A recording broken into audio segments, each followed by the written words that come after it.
And then that inevitably drags the United States back into the conflict. And Donald Trump has literally no power there. What can he do? Stop? They also want to annex southern Lebanon. They want it. They believe it's their land. They want to take it. And they're working very hard at it. Apple Maps already removed all the village names in the municipalities. Feds just subpoenaed Hassan Piker. I don't think that this is something to celebrate. I'm seeing everybody rejoice. I saw Randy Fine, Laura Loomer. I also saw Nick Fuentes celebrating this, which I thought was weird. He said like the same tweet as Loomer. Riyad's happy now that the war's back. He's like, yes, content. Yes. You're crazy. Yes. I saw you say that. Yes. I saw you say that. I'm not gonna lie. I was farming the war crazy, but I just started to branch off into other things. I'll be honest.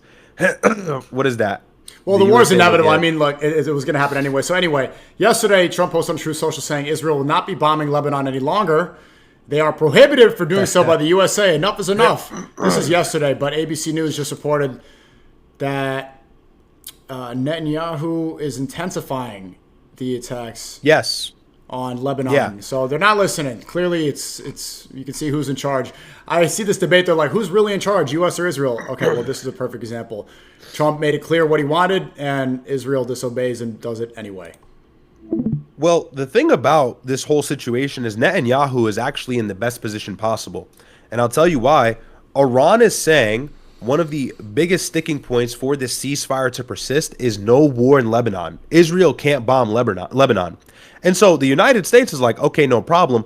But again, remember, a ceasefire or a peace deal is contingent upon Israel not bombing southern Lebanon. And so for Netanyahu, all he has to do every single time there's a ceasefire is bomb Lebanon. And then that inevitably drags the United States back into the conflict. Remember on April 7th, when we had the peace deal and the ceasefire officially, the next morning, Israel bombed Lebanon with 100+ strikes in a suburb south of Beirut in southern Lebanon and killed so many civilians. It was their biggest bombing onslaught since the beginning of the war in February 2028.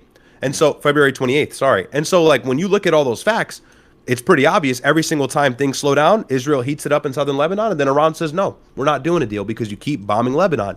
And Donald Trump has literally no power there. What can he do? Stop Israel from bombing? How's he going to do that? He's already given them billions of dollars worth of weapons. They're going to do what they want with those weapons, and no one's going to reprimand them. So Israel has the ability to agitate the conflict at any time. And it's kind of like clockwork. Every single time you see the ceasefire or a peace deal potentially happening, expect southern Lebanon to get hit. Yeah. And that's for two reasons. That's for Hezbollah, the Iranian proxy, but they also want to annex southern Lebanon. They want it. They believe it's their land. They want to take it, and they're working very hard at it. Apple Maps already removed all the village names in the municipalities. It's a matter of time until they probably get that goal as well, and then the West Bank, and then Gaza, Jared Kushner's big city, that this is what they want. And maybe it's too schizo, but if you look at the beginning of the war, Trump says, okay, no new wars, and then Epstein files releases, Netanyahu visits, and then we go into the war. Then Trump says, okay, we're going to have a peace deal. Everything's going to be fine. Some random guy that was stopped by the Secret Service, he chimps out, starts firing shots into the White House out of nowhere, right? Some random guy that was already stopped by the Secret Service completely chimps out. And that was in the midst of the peace, in the peace deal and the ceasefire. Peace deal, yeah. So once again, I don't know, maybe that's schizo, but it looks like I don't know, some people are thinking that they're activating sleeper cells to threaten whenever things don't go the way that they want. Yeah, I see that. And look, like, I'm very reluctant with the conspiracy theories. I don't like to talk about these things without smoking gun evidence. However, I will say the timing is interesting. Just 2 days ago, there was another White House shooting. It's like, okay, this is really weird timing as he's saying a peace deal is about to happen. But I mean, at the same time, it could just be that Donald Trump is really hated. I mean, think about it.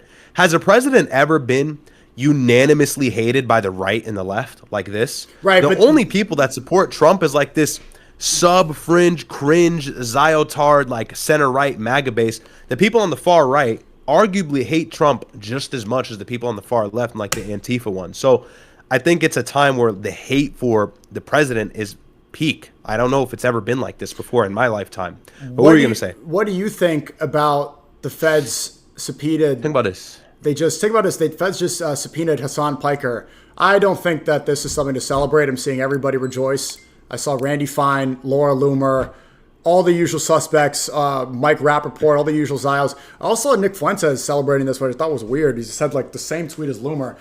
I think that, Hassan is saying all these things about me. He calls me a Nazi. He calls me a Holocaust denier for years. has affected my career, but I see what's happening. It's like, this is clear political persecution. I don't think they actually care about what he's doing with Cuba. What did he give him? Some Band-Aids? Is this guy really working with the Russian government as a proxy through Cuba? No, I don't think so, but maybe I'm wrong. It seems like Trump found a way to get at one of his major political opposition, especially because Hassan is a Muslim guy, right? He represents Muslim Marxism, the thing that they are demonized the most, alliance between the left and Islam. They keep saying this. Hassan is that. So if they can find a way to target him and make him an example, they're going to use it. But what do you think? Is this something that we should be chimping out over and celebrating? The chimping out word is really good. I don't know why it's funny. Yeah. So, no, it's hilarious, actually. No, I mean, I'll say this. Look, I don't like Hassan Piker. I'll be God honest with you. And I'll probably oppose you in the opinion that people shouldn't be celebrating. Look, if you're celebrating something and then you look to your left and you see Laura Loomer or Jake Lang celebrating about the same thing, 9 times out of 10, you are celebrating about the wrong thing. That's a problem. I will say this is an exclusion, and I'll explain why. I do think it is weird that he has these conspicuous connections with Cuba. I don't know what he's doing with Cuba. Cuba is an adversary. They're a hotbed historically for foreign influence, and they're 50 miles away from our coastline in Florida. They have drones. They have military capability because of these other countries giving it to them, like China and Russia, maybe even Iran giving them weapons. Who knows? They're always doing something sneaky and weird. And so I think if anybody's dealing with a foreign adversary in our hemisphere, yeah, they actually should be subpoenaed. However, I do think that Hassan Piker has been right on many of the quote-unquote like America first, anti-Israel positions. And it's interesting, right? Donald Trump, right away when somebody shows some interest or some leniency towards like a Soviet adversary like or a communism adversary like Cuba, then he indicts them right away or he subpoenas them right away. But when it's the other way around and somebody's anti-Israel and all this, he just kicks them out of the country. Visa students can't even say free Palestine. They get kicked out of the country. It's obvious. Look, Donald Trump is Jewish, okay? The president is Jewish. MAGA is Israel. Israel is MAGA. But I don't really like Hassan Piker. He's always attacking you.